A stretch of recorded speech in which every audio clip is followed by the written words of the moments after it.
First, I want to thank you for the support you've given me this year. It's really been, I don't think that's it's been on. a different kind of year. Is the microphone on there? It says it's on. Okay. Doesn't sound too. No, it sounds that it's Sounds on. good. I'm usually here when he sets up the system, so I'm hoping that it would work. Anyways, I do want to thank you because it has been a different kind of year, but it's been a good year. It's been good for me to be busy.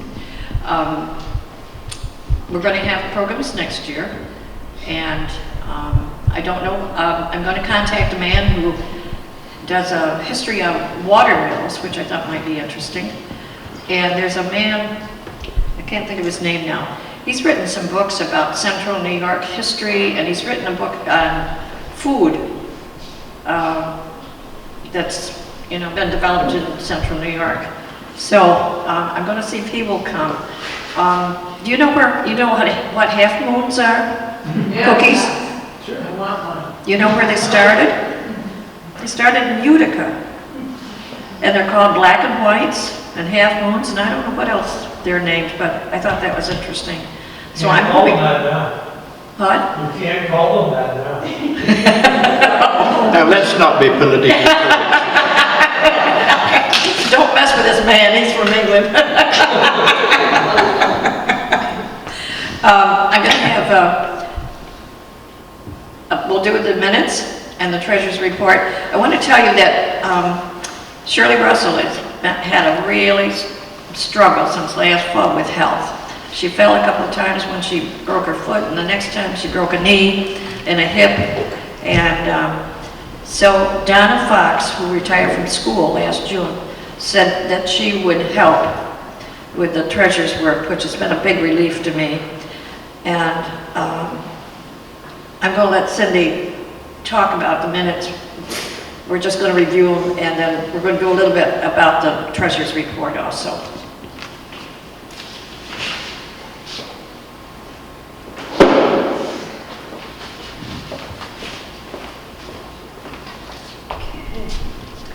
What I'll do is I'll read the minutes from the business meeting that was held on September 29th. Sally, Catherine, Ed O'Donnell, Donna Fox, Mary Kimberly were all there. Cindy Craig was absent. The financial report. Donna reviewed the treasurer's report, which covered the dates from August 1st, 2016 to August 16th, 2017. And I'll go over that in more detail in a minute. There was a balance in the savings account as well, and the village treasurer handles that. That's the Lottie Champlain Fund that every now and then is referred to. The business that was conducted at this meeting, Charlie Delos, carpenter work. Charlie was reimbursed $900 from the savings account. A motion was made by Ed, seconded by Catherine, and the motion passed. Catherine also made a motion, seconded by Ed O'Donnell, to pay for the painting. Ron Porter painted the cannons. He put in about 34 hours, and that was a $500 expenditure, again, from that Lottie Champlain Fund. Mary reminded people that John Bauer was going to be our guest speaker. He was coming from Cooperstown on the 12th to present a program on Hyde Hall. A motion was made by Ed and seconded by Sally that he be reimbursed for the program. The motion carried. He's here. The board members gave Donna approval to pay the utility bills when they come in for the history room. Sally made a motion, seconded by Catherine, that a check for $25 would be given to Will White for opening the community building and setting up the sound system for the meetings as a way to show appreciation. This motion was carried. And the ongoing need for a president was also discussed at that point. So we still need a president. Just a quick review of the treasurer's report that Donna Fox prepared. Again, it covers from August 2nd of 2016 through August 16th of 2017. When she started, the checkbook balance was $2,956.84. The total income was $5,805, and that was donations, membership, memorials, sales from the books. That's what the income is accounted for. And then under expenses, which would be postage, supplies, utilities, speakers for our programs, the total expenses during that time were $2,405.12. And the bottom line is the checkbook as of August 16th had $6,356.72. So we're okay there. And then the savings account has $9,684.30. So altogether, we're in pretty good shape for this small organization. But we do need a motion and a second for these two reports. And we get a second by someone? Thank you, Phyllis. And that's it? Very good, thank you.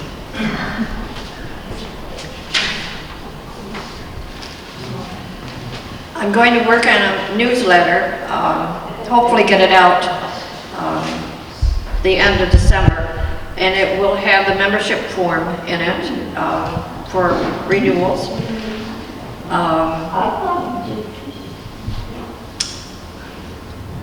Anybody that wants to have something special in the newsletter, I certainly would be glad to include it. And I'm looking for ideas for programs. If there's something you've heard someone speak that you thought would be good for our group, please let me know. I'm always open up to new ideas, new programs. We've mentioned a president. We need a president for the society. And it doesn't take a lot of your time. We're going to have 4 programs next year. So we do brief business meetings each month. And when the board gets together to take care of whatever needs to be done, approving utility bills and things like that. So it doesn't take a lot of time. I'm historian, and actually I'm not supposed to be acting as president. So hopefully somebody will think about it, or even if 2 of you want to do it together, that would be all right.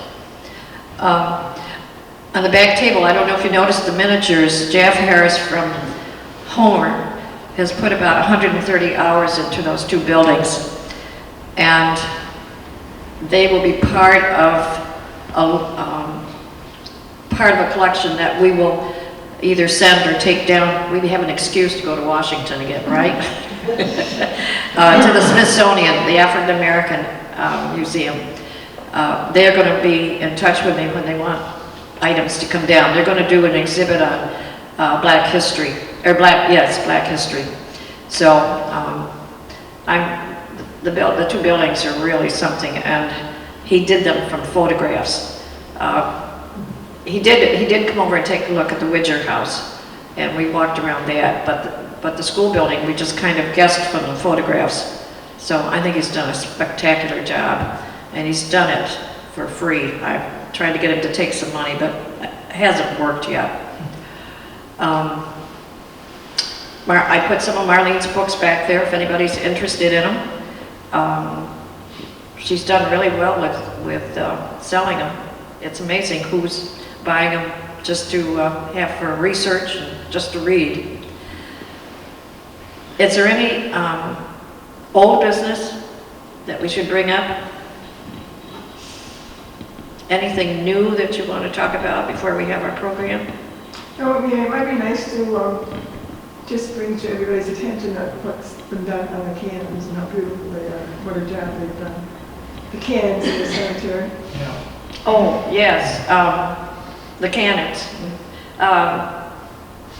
Ron Porter is a really fussy painter, and I looked out the kitchen window and I saw him on his stomach, flat on his stomach, painting underneath, I don't know, the carriage or the cannon, I don't know what, but he would go back over and I'd see him looking at them, and he's dabbing here and dabbing there, so they look very good. He's going to do another coat of paint next spring. He's put 2 on already, and then Charlie Dello's going to come back. He didn't finish the second cannon. I think he had some other projects that he really wanted to do, and that was not a problem. I think there's maybe 3 spokes that need to be repaired, and then Ron will put one more coat, and we'll try and get it done every year. And we don't use that Lottie Champlain money much, so that'll be a good source for paying the expenses of the upkeep of the cannons. I'm glad you mentioned it. Harry, how long ago was it restored before? Oh my gosh, 15 years ago. Didn't last long, no. I Uh, don't know who did it. Didn't seem. Well, we took them to Skinny Atlas. We found a man who deals with nothing but this restoration of cannons and carriages, and he did a really good job. Somebody said, well, we ought to cover them up, but we talked to a park ranger in a federal park, and he said, we don't cover ours. They stayed out in the weather, and when they were being used, they certainly weren't covered up when they weren't shooting them off. So, and we don't think it's a good idea to keep them covered because the moisture collects underneath. So I guess we just keep doing what we're doing and keep them repaired as much as we can. Thank you. Yeah. What was I going to say? Oh, when we found the man in Skinny Atlas, Dave Law volunteered his flatbed and a driver to take the 2 cannons up. The barrels weigh about 800 pounds apiece. And so they went up to Skinny Atlas, and the man called and said they were ready to come and get them. So called Dave, he said the truck's available, the driver's available. It was about the same time that President and Mrs. Carter were visiting in Skinny Atlas. And the truck was going to come down the same road past the driveway to the cottage where the Carters were staying. Carl decided that maybe he better call the state troopers and just let them know that the cannons were coming through Skinny Atlas. So he's talking away. I could hear the conversation. Yeah, okay, yeah. And then he's getting ready to hang up, and I hear it was somebody that he knew. I don't know who the trooper was. He said, Carl, I want to tell you one more thing. He said, when you get down to such and such a place, please don't stop the truck and start taking the cannons off the flatbed. So he said, I think the Carters will get a little nervous about that. So if there's nothing else to discuss, I'd like to introduce John Bauer. He's actually from Cherry Valley. I'm the one that put Cooperstown in. And he's been marketing manager for 4 years. I sat next to him at dinner time. He said, what am I talking about tonight? I said, I don't know. You could make up anything and we wouldn't know what it was, what the program was. He's interested in both English and American historical homes, and he wants to share some history about Hyde Hall. Do you need a microphone? I hope I don't. Can you hear me without the microphone? Great. I'm much happier now. If we can get rid of some of the light a little at the front of the hall, at least, it would be great. Jerry's going to turn the lights out. Okay. If you'll excuse me, I'm going to sit down while I do this. I had knee surgery not too long ago, and if I stand up for an hour, or 3 hours I think this is actually, if I stand up for the full time, I won't be able to move at the end of it, so forgive me if I sit down, I hope. Thank you very much for inviting me to McGraw, that's it, I'm going to write eventually. Got very well fed before the meal. If I go to sleep, somebody can throw something at me. Hyde Hall, how many people have heard about Hyde Hall, first of all? Heard of what? 1, 2, 3, 4, 5, okay. How many people have been to Hyde Hall? About the same number of people. Well, what I'm going to recommend maybe next year is one of your programs, if you organize a trip to Hyde Hall to bring the Historical Society, and we will do a very special rate for you, and you can enjoy the joys of the Cooperstown area, maybe visit Fly Creek Cider Mill and 1 or 2 other things, and make it a really great day out. But let's see what there is at Hyde Hall first of all. Hyde Hall is a beautiful historic mansion. It's now 200 years old. In fact, this is its 200th anniversary year. The land to build Hyde Hall was in fact purchased by George Clarke in May of 1817, and he began the building work there in October which continued till 1835 when he died.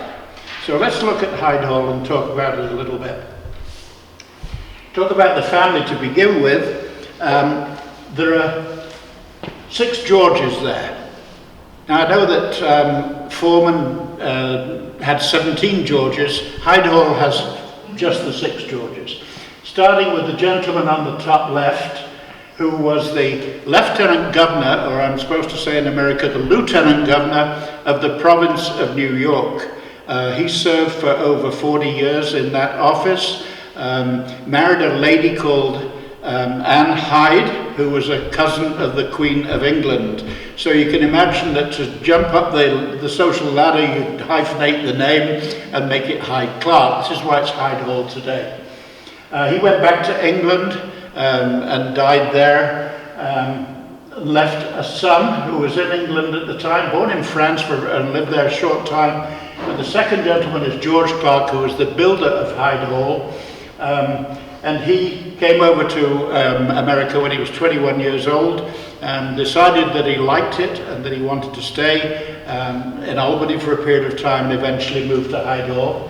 His son, George, 1822-1889, came of age after his father had died, so the lands were managed for him until his majority, after which time he bought more and more land and became the largest landowner in the state at that time. But unfortunately for him, we'll talk about it a little bit further, he went bankrupt in the late 1880s, bankrupt for over $1 million, which was the largest bankruptcy in America for that time.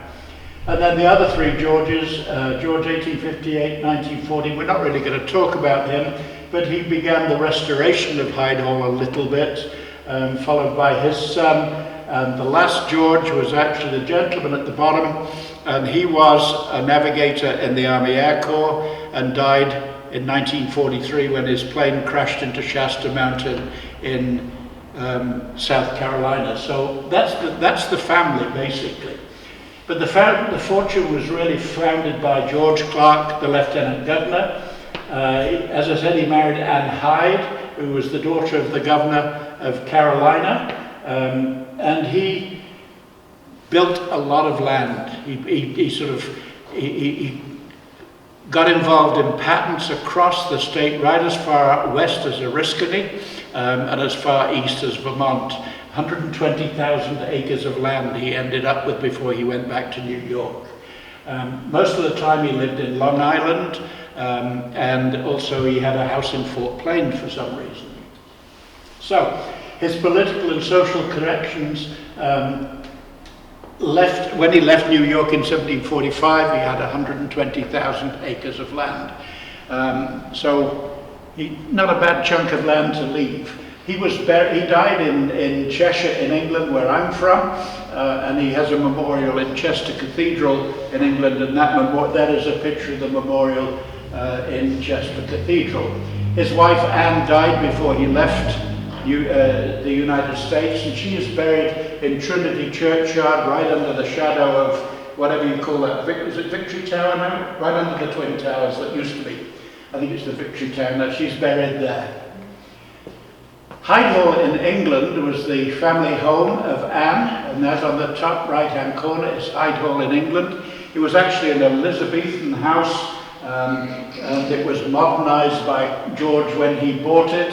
Unfortunately, because of the success of the family as miners, the house ended up collapsing into mine shafts, basically, and was knocked down in the late 1800s. Although the Change Bridge, the little bridge at the bottom there, is still in existence, and you can still see that today. Everyone knows what a Change Bridge is, do you? Now, come on, you're all canal people out here, aren't you? Change bridges are bridges along the canal where the mules or the horses used to change sides. And George didn't want the riffraff and their mules to pass along his side, so he built 2 change bridges so that they had to change onto the other side of the canal as they passed his property. He acquired the land by royal grant in partnership with land patents. He wasn't, as the governor, allowed to actually own the patents, but he granted the patents to people, and as a sort of thank you, he got chunks of land, and this is how he ended up this 120,000 acres, which is not a bad way to do it. Anyway, as I said, he went back to England and died there. His son came back. He was born in 1789. He came back to America when he was 21 years old to lay claim to the family lands, which had been left in the hands of land managers. He, in fact, had to go before the New York State Legislature to get permission to own the lands, because technically he was an enemy agent. Although he was only 8 years old when that bit of a battle between England and America went on. He got permission to operate land and eventually went up to the Supreme Court using Aaron Burr and Alexander Hamilton as his lawyers before they had a little bit of a tussle, to get permission to be able to tenant the land and lease the land. After a period of time, he returned back to England and bought the American lands off his brother. They did a trade deal, so his brother kept the English lands and he got the New York holdings, and he got married to an English lady, had 3 children with her. Came back to America in 1806 to look after his estates. As I said, he settled in Albany. His land agent at that time was Richard Cooper, James Fenimore Cooper's brother, and he had a very beautiful wife, a vivacious lady called Anne Carey Cooper, and some sort of relationship built up between George and Anne. And when Richard died, George married Anne. He was already married in England, but that didn't seem to matter. We've been trying to find a wedding certificate for many years, and in fact we came up with a wedding certificate from Vermont which shows George and Anne getting married. I can't remember the town in Vermont, but it was rather like Gretna Green is in Scotland. In Gretna Green in Scotland, if you wanted to run away and get married without permission, you'd go to Gretna Green, spend 24 hours there, and then you'd get married. So that's what happened. Anyway, on May the 3rd, 1817, getting to Hyde Hall here, he purchased 340 acres of land in Springfield. Now, we keep on talking about Hyde Hall as being in Cooperstown. It is technically in Springfield, but Cooperstown draws more people than Springfield does. He designed the house himself and gave his design drawings to Philip Hooker. Philip Hooker was the leading architect in Albany in that area, and Hooker created the architectural drawings from which the house was built. Until he died in 1835, he devoted much of his time overseeing the creation of Hyde Hall. And seeing as this is October and Halloween time, Hyde Hall every October has an event called Hide and Shriek, which we do every Friday and Saturday evening in October, which is a candlelight tour through the house, and we tell the stories of the ghost stories of Hyde Hall, which are rather fascinating. But it is believed that George still walks up and down the corridors and watches what's going on. His house wasn't completed when he died. It really is a fun hour tour. Anyway, he married Anne Carey Cooper. These are 2 paintings by Charles Ingham. The first one on the left, where she was a young lady, vivacious young lady with quite a reputation. And the older painting on the right, that was done from a carte de visite. The one on the right was physically painted by Charles Ingham of her. And at that time she'd had 12 children. She doesn't look in bad condition for a lady that's had 12 children. But she was quite a character, and they separated and came back together, and all sorts of stuff happened. So when Richard Cooper's funeral was over, Anne moved in with George. It was the next day.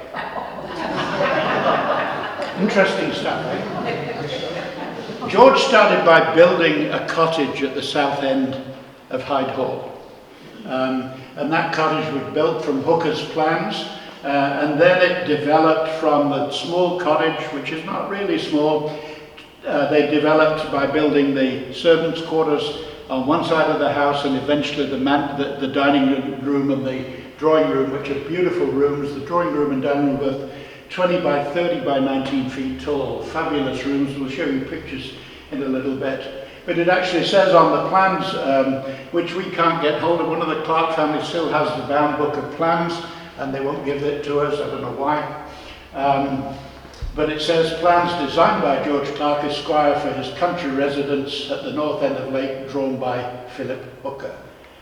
So this is the first drawing that Hooker did of the great rooms, the front, and it is slightly different from the final things. And we'll see that when we get to it.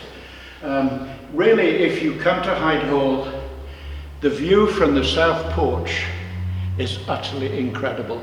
Straight down Otsego Lake, 8.5 miles to Cooperstown. Phenomenal. That the view changes from minute to minute.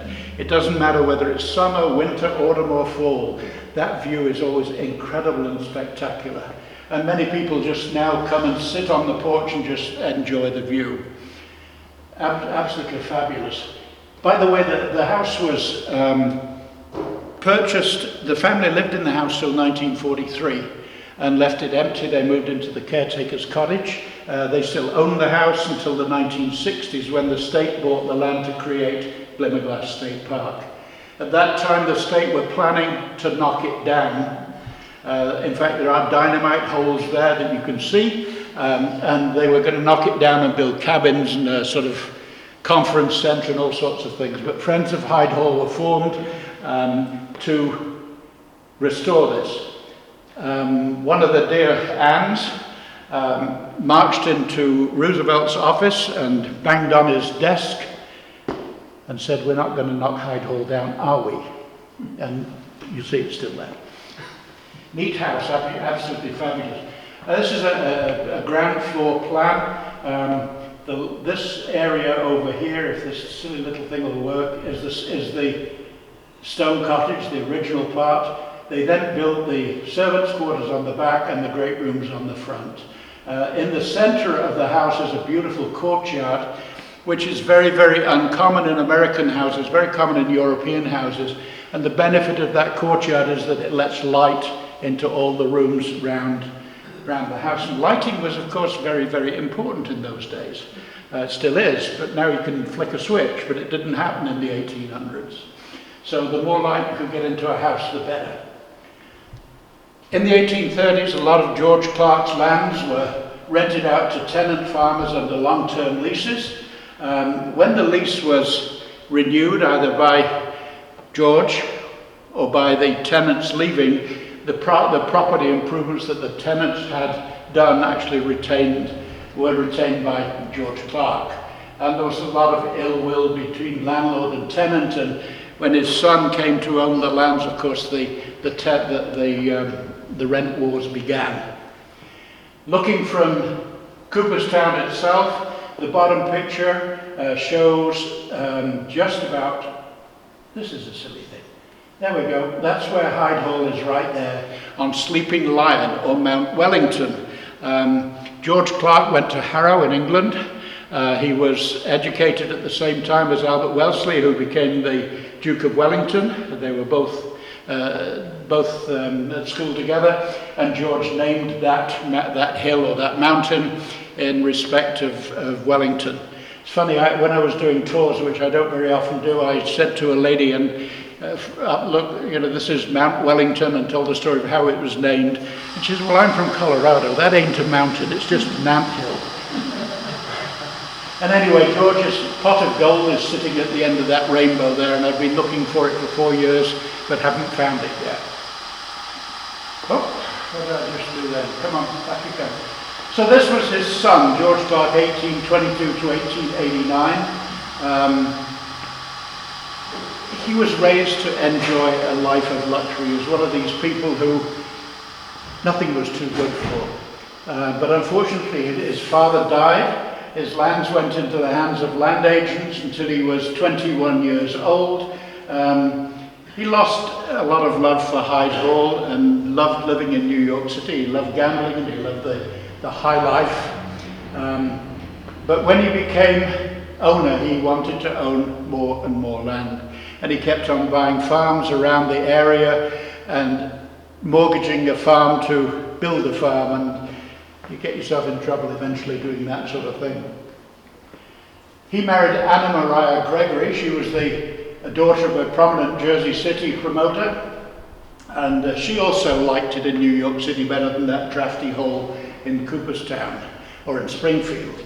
They had 4 children, Eleanor Maud on the left, the next George, second from left, Rhea or Anna Maria on this side, and then Blanche, who became quite a famous actress in England in her later life. But at that time, because of the anti-rent wars, protests from tenants, legal claims against his right of ownership, Clarke began selling off his lands that he had accrued. But also at that time, he became the largest producer of hops in that part of the world. Unfortunately, the hop market crashed totally and utterly, mainly because a lot of the people that were farming hop or growing hops moved further west, because you had a beautiful Erie Canal to move out west with. You also had the railroad coming into that time, and the land was more fertile. Anyway, George didn't believe that the hop market was going to crash, and he kept on storing more and more and more, and you know what happens when you do that. Anyway, 2 years before his death, he went bankrupt for over $1 million, and that was the largest bankruptcy in America at that time. And at that time, all his property, including Hyde Hall, was sold at sheriff's auction. So you end up with nothing. But his son, George Hyde Clarke, he was educated at Harrow also in England. And at Columbia University, he graduated and was admitted to the bar. But he liked farming, and he decided that he wanted to come back to Hyde Hall and solve the problems there. Now, recall that the house had been sold at sheriff's auction. His wife, Mary Gale Carter, she was the daughter of Jane Russell Averill and William Lawson Carter, who were very large tanners and lawyers in the Cooperstown area. They amassed a lot of money, and Mary Gale's mother gave George, lent George, together with a bundle of school friends, money to buy Hyde Hall back again.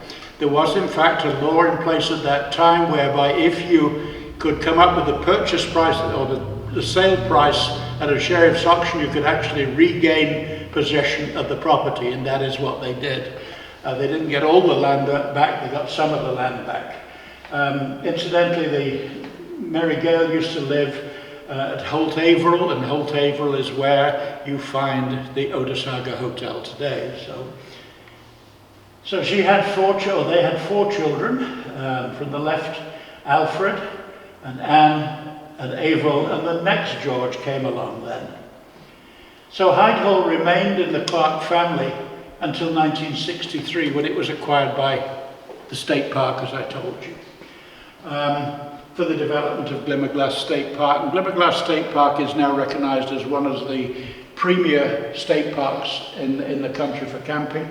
I don't think it's the most beautiful, but people seem to vote it that way. It's a very, very nice park with a beautiful lake. Hyde Hall is today a landmark structure. It is a New York historic site, and it's operated by Hyde Hall Inc. As a house museum. What our goal is to create a living museum, not a dead museum. We don't have barriers. We don't have places that you can't go. Even though when our tours are guided by tour guides, you know, it's an open house, so you can actually feel what it was like. About 70% of the furniture in the house is still original to the house, which is kind of amazing.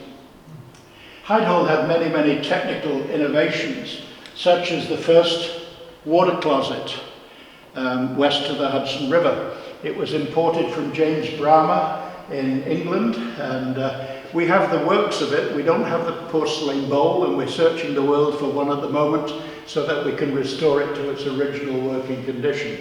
It's rather neat.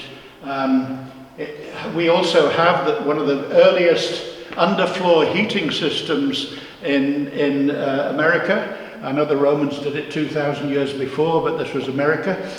So they built a soapstone stove under the north end of the house. Under the floor they had channels that ran under the floor, and these were interlinked with the fireplaces and the stoves. So when you lit the furnace, you also lit a fire, it would draw the air up and you get some warmth in the house. It's a big house, takes a lot of heating.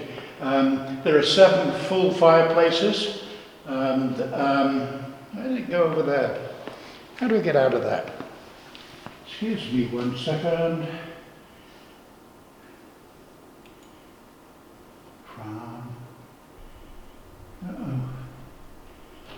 Oh well, we'll stay where we are, you can see what it says, I'm sorry. I don't want to go from the beginning. No. Oh well, never mind. You can see that, I'm sorry about that. Slideshows drive me crazy sometimes. Anyway, the heating system, we've got the pipes, we've got everything in it. It would work if we were allowed to have a fire. We have the only pair of vapor chandeliers anywhere in the world in a working condition. Now I'll show you a picture of those in a little bit. Vapor chandeliers, well, let's go back to lighting for a second. Most of the lighting in the house in the early days was obviously by candle or by rushlights. They then came along Argand lamps, which were developed by Ami Argand in France, and they had a circular wick rather than a flat wick, like a lamplighter light. I'll show you pictures in a little bit, which allows the air to pass up the center of the wick as well as the outside, so you get a much brighter, cleaner light. The vapor chandeliers came into the country with Argand lights to Baldwin Gardner in New York City. They were made in Birmingham, England. George had them converted to vapor lamps, which was the latest technology, and they burn a mixture of 5 parts of alcohol to 1 part of turpentine. The light never touches a wick. Basically what happens, there's a font, and the fuel is transported to the burners to light them, and you'll see a picture when I show you the restoration pictures. You put an eyedrop around it with alcohol, light it, and as it heats up the burners, so the gases get excited, and it's actually the gases that burn rather than the wick. They're really neat. And we have the ducted heating system. So, restoration timeline. Basically, the state of New York acquires Hyde Hall and 600 acres for the state park. 1964, Friends of Hyde Hall were organized, and it was agreed that they could lease Hyde Hall for 30 years for $1 a year to do the restoration. Now, some of the restoration work, we get grants from the state, and we get grants from anyone else that we can get hold of. Became a National Register of Historic Places in '71 and National Historic Landmark in 1985. We've had matching grants from all sorts of people, and the work continues. And what we're going to talk a little bit about is show you some pictures of restoration, and we'll see if we can get out of this. And there we go, and then we can fly right through. If you'll excuse me 1 second. There we go. Today the restoration continues. We have grants, as I say, from the state. We apply for every grant that we can possibly get. And we really are very, very lucky to get generous donations from the supporters. We have had carpets woven. The whole of the house was, or the majority of the house was carpeted in George's day. We've had carpets woven by Thistle Hill weavers in Cherry Valley, and that's another place you could visit. Rabbit Goody at Thistle Hill Weavers is one of the leading experts on antique carpets. She weaves carpets in a mill in Cherry Valley using looms that are dating back to the late 1800s. So she's producing these carpets on original looms. The first carpet she wove for us was a carpet in the family dining room, which is an all wool carpet, and then she wove stair carpets as well.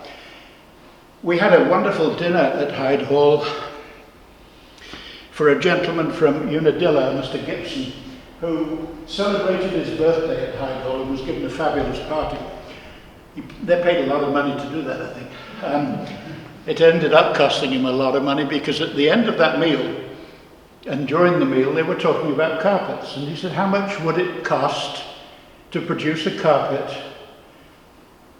in the style of the drawing room carpet, have it woven and laid? And he was told, about $30,000. We'd been researching that.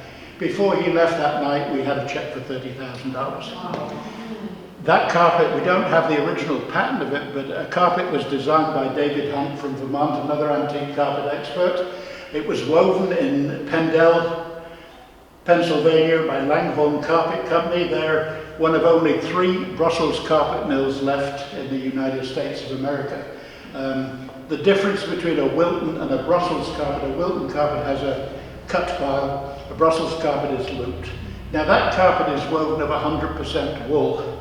And one of the benefits of it being 100% wool is rather than the nylon carpet or polyester carpet we get today, that carpet actually breathes. So that if you get a moisture in the room, the carpet absorbs it. When it gets dry, it releases the moisture, so it actually helps to humidify or dehumidify the room. Many, many other things are happening. And I'll show you some pictures of the restoration as it was and as it is today. But one thing I want to touch base on, under the floor in George's office, they found what are now known as the Clarke Papers. And today there are 150 boxes of papers that reside at Cornell University. They agreed to hold them there for us because they have the correct storage conditions. And when I arrived on the scene, digitization was discussed. And since that date, I've digitized about 46,000 documents, listed them, catalogued them, not interpreted many of them, but those are the documents that we're using today, particularly the bills and invoices, to do the restoration work. We're finding out the color of the paint in certain rooms. The details are phenomenal. George was an incredible guy. He wrote on the back of George the builder, he wrote on the back of every bill what it was for, who it was for. And one day somebody will interpret all this. So, looking at Cherry Valley, which I live in Cherry Valley, so why not? The documents have increased since this slide was put together. The copies of the Cherry Valley patent, land papers from 1789 to 1881, the land papers of Cherry Valley, and multitudes of bills from Cherry Valley and other areas as well. Absolutely fantastic. For example, this is a copy of the Lindsay patent, a 1761 document, and it's very readable, and that was the release to Samuel Dunlop of Cherry Valley for the lands. Interesting stuff, and of course Cherry Valley, went through a few slight hiccups, including 2 massacres, including being the place where the Mormon church is believed to have actually been generated from. One of the pastors at the Presbyterian church in Cherry Valley wrote a novel which was considered so far-fetched that it was discarded, and that is what James Smith actually based the Mormon church on. So Cherry Valley is an interesting place. Today it's a small town, 600 and some people, but in the late 1800s, Cherry Valley was the end of the road going west. Cherry Valley had 15 hotels. Cherry Valley had ironworks, breweries, dairies, you name it, it was all there. That was the place. Today it's just a quiet little sleepy town. So, Hyde Hall, this is an image of the portico on the top left, the front entrance hall, with no snow, and it's a bit snowy on the bottom one. We do get snow in Cherry Valley occasionally and in Springfield. There are 3 floors. The first floor is the pattern I showed you earlier on. The second floor in the back has bedrooms, 3 bedrooms, guest rooms. The front, over the grand rooms, there's no bedrooms at all. They were going to put bedrooms there, but they raised the height of the ceilings to 19 feet, and there wasn't room under the ceiling there. And one room at the top, on the 3rd floor, is a billiard room. You see the one room at the center there. It was going to be George's billiard room, but unfortunately he passed away before that could be completed. All right. So in 1860, this is the oldest photograph I've found of Hyde Hall. This is what it looked like. It must have been a very grand place to come. You would come across the covered bridge. Hyde Hall has the oldest covered bridge in the United States today, the oldest existing documented covered bridge. And it's a beautiful covered bridge. You would enter through the tin top gatehouse, which we'll see in a minute. You would come over the covered bridge across the fields and you would arrive up at the front of Hyde Hall, and it must have been an incredible view to people coming from Cooperstown and surrounding, because there was very little else around.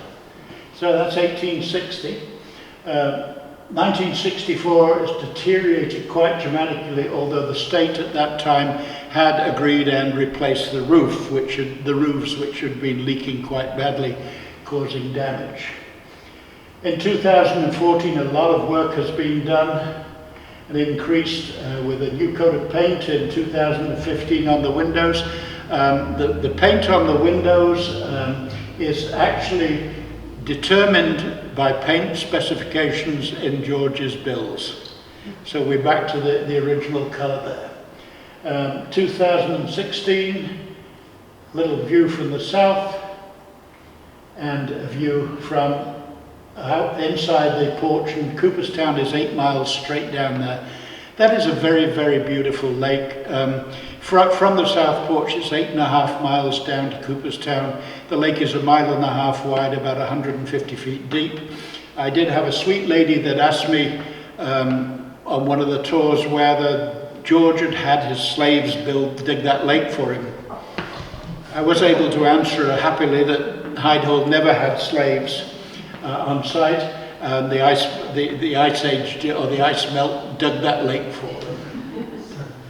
This is the tin top original gatehouse. It was on Route 31 or East Lake Road, and it was lived in by staff on both sides. And of course, if you arrived, you would come through the gatehouse. We moved it in 6 years ago now. They moved it up to the house to protect it, and that has now become our main visitor centre, and that's in 2012, and that's as it was in 2016. It's a pretty place. We have videos and bookstore and all sorts of things in there. So going back to the stone house, this is the first part of the house that was built in 1964. This is what it looked like in terrible condition. In 2012, some work had been done. Interestingly, the pillars there are not wooden pillars, they're cast iron pillars. They're some of the oldest cast iron pillars in the state of New York, and they were cast by a company that George had major shares in, Taberg Ironworks in Taberg, just near Rome. Does not exist anymore, unfortunately. This is one of my photographs, my favourite photograph I've ever taken of Hyde Hall. I call it Misty Hyde Hall. It's quite a job getting up there to put that leaf there. But it is actually a totally untouched picture. There's no artwork, no airbrushing or anything done on there. And that was one October morning when I was coming to work, and I just had to shoot that one. So the back wing, the staff wing, this is the staff wing as it was in 1964. By that time they cut a lot of the ivy down. You know, the ivy strangles buildings and creates mortar joint leak and everything else. 2012, it's looking better. The entrance hall to the Great House. When you come in through the front door of the Great House, you come in through an entrance hall, and you're greeted by this massive cast iron stove, which is believed to be the only one of its kind in the country. There are no doors on the front. It can only be fed from the rear. You've got to keep those servants in the correct place. So they would load that stove from the rear. A little bit of work is being done here. Interestingly, the walls in the entrance hall, the drawing room, and now replaced in the dining room are a marbleized finish containing a lot of Rockaway sand. Now, Rockaway sand comes from Rockaway, New York. It's a very high silica sand, and when you burn lights in those rooms, the walls sparkle with light, and it's really pretty. So it's improved a little bit more. These are original high back couches, and we have the invoices for those for 1819 from Albany. And this is the latest view. It's a nighttime view of the entrance hall with our new lantern. This lantern is a correctly scaled lantern. It was purchased, an antique lantern which we purchased in England. It used candle lamps originally, and we had Joel, a parody from Westmoreland, who is one of the leading light recreators and restorers. He created this lamp with 3 argan burners. It'll burn for about 8 hours, and it gives a beautiful light in that room. So this is the drawing room, 1964. It doesn't look a very nice drawing room to go and have your afternoon, your evening cigars in. Of course, the drawing room really should be called a withdrawing room, because after a large dinner, the ladies would withdraw to the drawing room to discuss their husbands, maybe discuss politics and put the world to rights, while men did their thing, smoked their cigars and drank their port. The state had, in fact, at this time taken the original fireplace out and had put it in storage. Luckily, it still existed and we were able to replace it.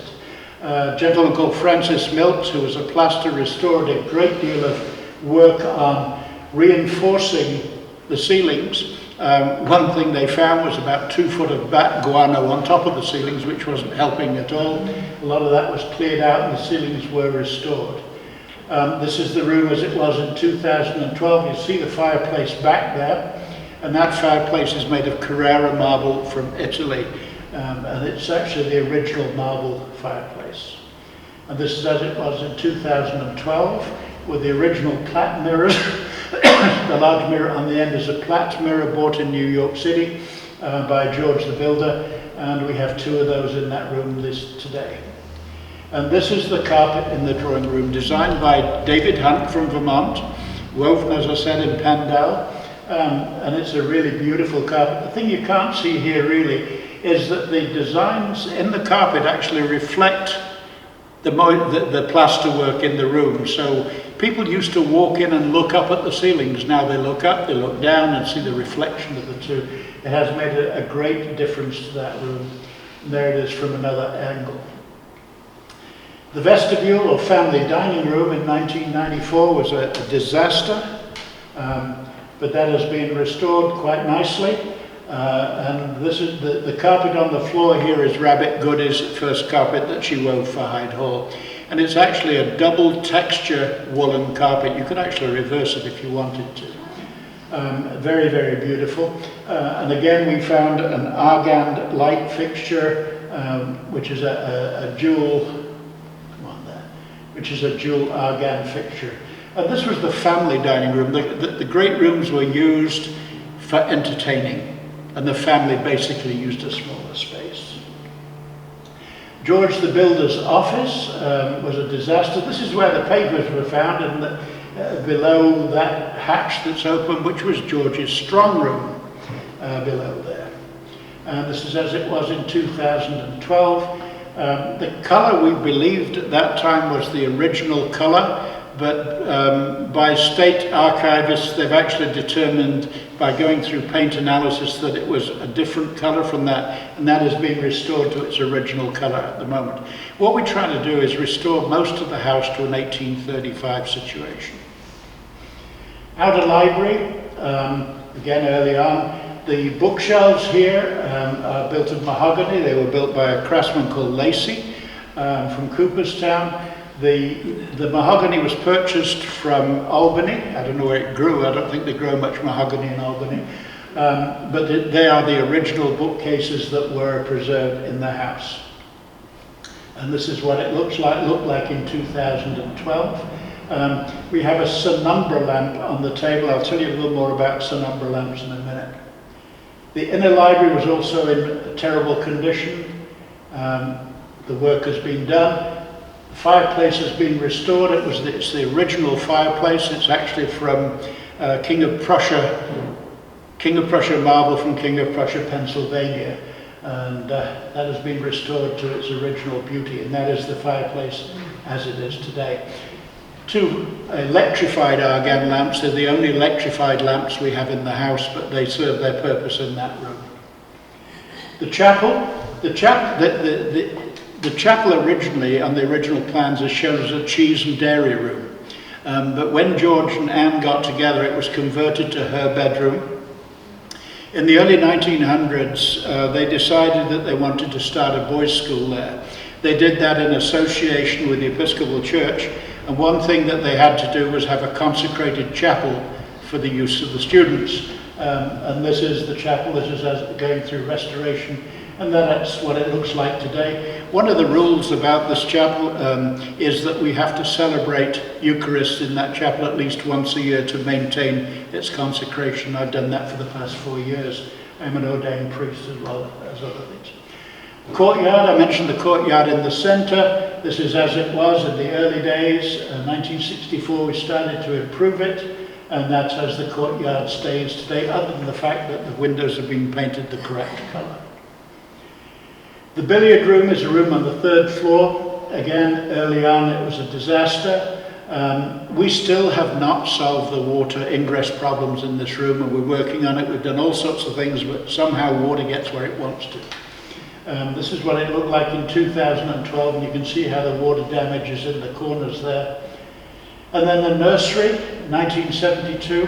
This is the only room that is more modern and will stay more modern than the rest of the house. It's actually a 1923 nursery, which is the date that the last generation were born there. So it's a nice thing to preserve that at its time.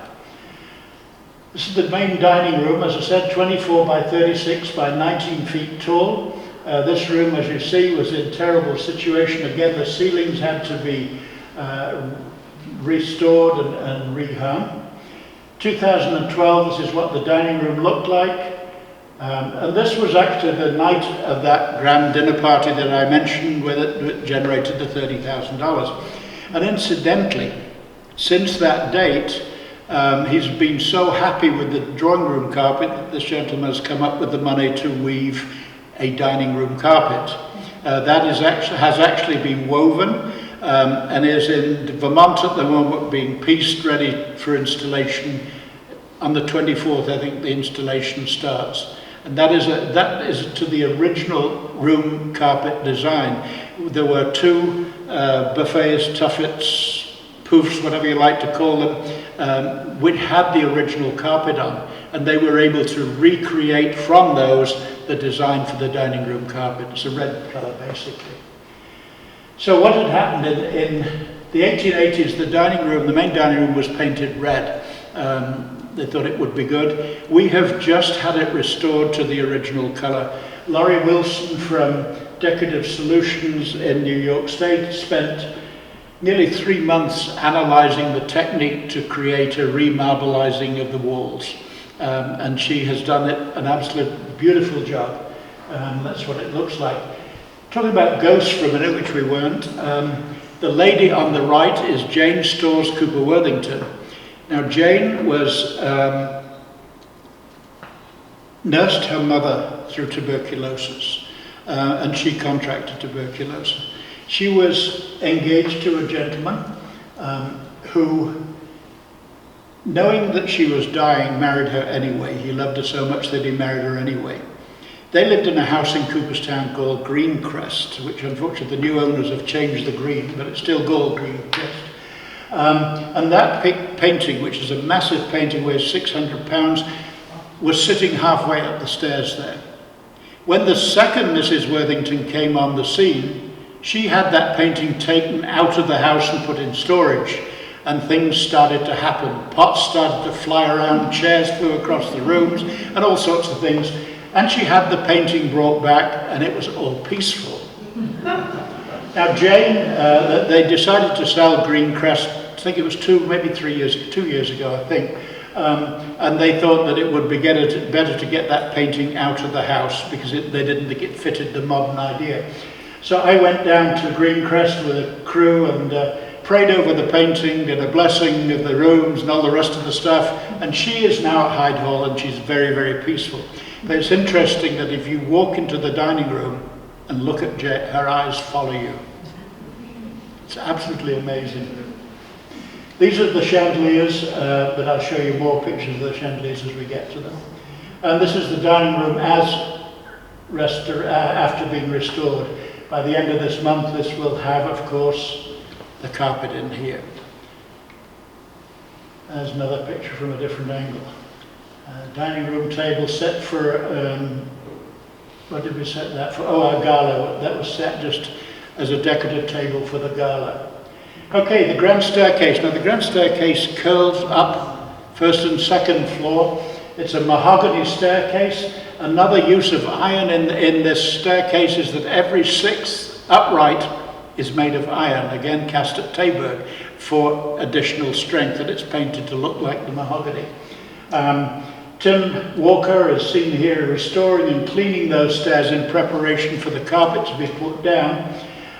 This is the grand staircase carpet being woven on the antique mill looms at Thistlehell Weavers, and David Hunt and Rabbit Goody are seen examining it before they installed it on the carpet. And this is what it looks like now, absolutely beautiful. It's made such a difference. Chandeliers, we've talked about vapor chandeliers. This is what they looked like when we found them. They were stuffed in a box in one of the attics. And we took them apart. We took them to Joel Parody in West New York here, and he completely dismantled them and reassembled them completely using everything original other than the burner tubes. He created exact replicas of the burner tubes so we could use them and still preserve the originals, so that we've still got those. It looks an absolute disaster, this lamp does. But this is one of them restored. Absolutely beautiful lights. As I said, to light them, you put like an eyedropper around the burner, you put alcohol in it, you light it. You need to be a lamp lighter, or this is why they have butlers and lamp trimmers at houses. They take a long time to light sometimes. But they light, and four little flames pop up in those burners. You then, of course, put a glass chimney on. Why do you put a glass chimney on?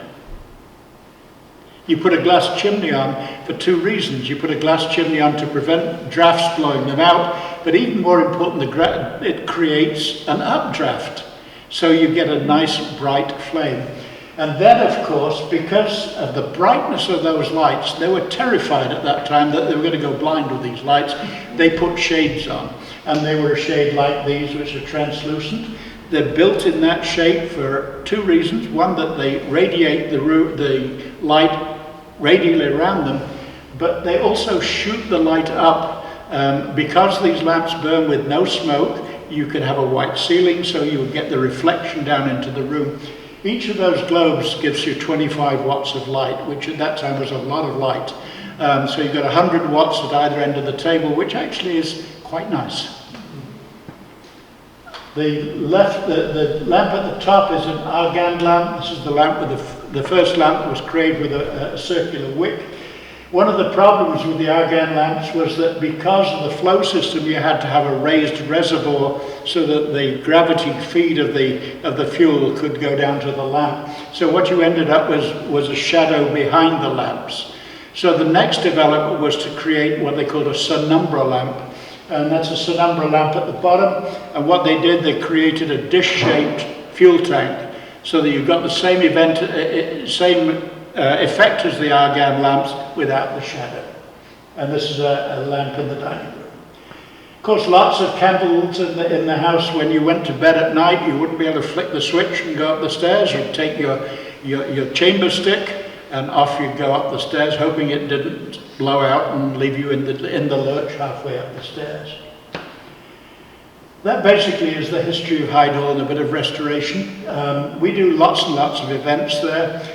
This was actually in April this year. We do an Easter egg hunt every Easter Saturday. We had 670 people that we clocked anyway coming in, and it was a bundle of fun.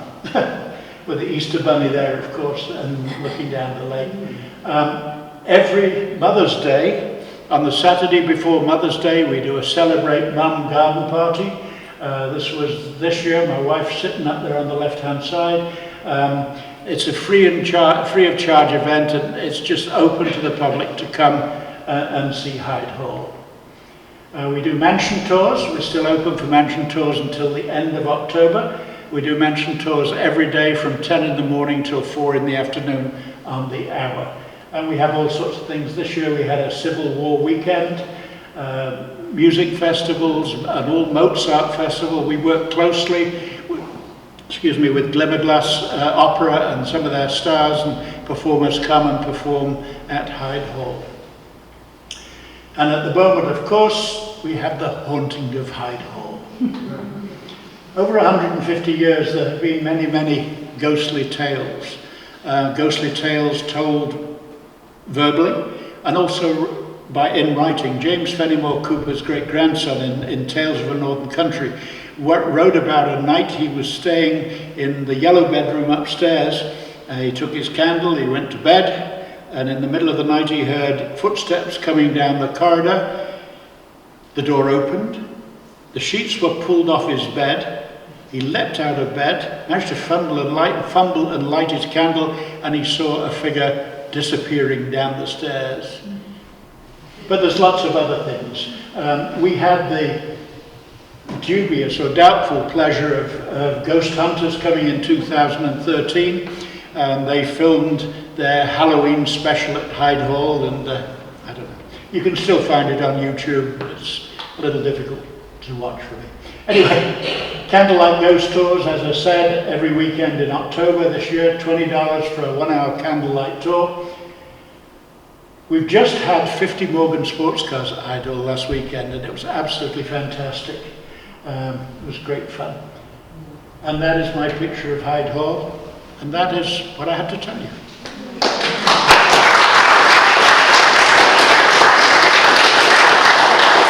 As I said, if you'd like to put a group together and come as a group to Hyde Hall, we would welcome you. We would do a very special rate for you and give you a special tour. And there are lots of other things you could do to make a great day out in Cooperstown. So if anyone has questions, thoughts, ideas, knows more about it than I do, please let me know. Sir.